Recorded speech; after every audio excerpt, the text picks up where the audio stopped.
when you say that you will, that staying silent is not an option, speak to me about Mr. Putin and Russia.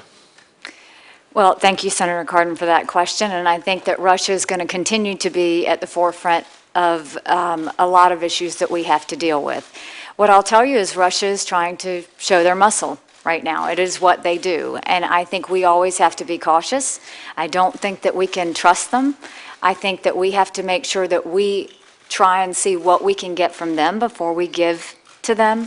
They certainly have done some terrible atrocities when you look at things in Syria and how they are working with Iran. And I think that we have to continue to be very strong back and show them what this new administration is going to be. And it is going to be an America that shows exactly where we stand, what we are for, what we are against, and how we're going to proceed. And I think that we need to let them know we are not okay with what happened in Ukraine and Crimea and what is happening in Syria. But we're also going to tell them that we do need their help with ISIS and with some other threats that we all share. We have sanctions currently against Russia. We do. We've been able to get Europe to go along with those sanctions. Yeah. You agree that those sanctions should not be at all reduced or eliminated until Russia complies with the Minsk agreement?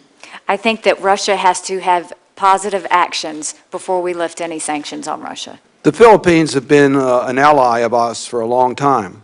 Under their current president, they have sanctioned extrajudicial killings. People have been killed that have not gone through court proceedings because of their suspected of using drugs. Do you agree that that violates basic human rights? I'm sorry, I missed the first part of that question.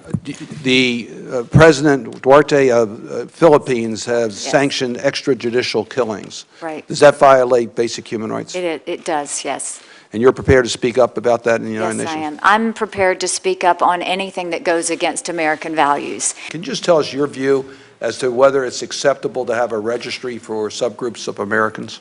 Thank you, Senator Cardin, for that question, because I think it goes to maybe some discussions that had been had by President-elect Trump early on. And this administration and I don't think there should be any registry based on religion.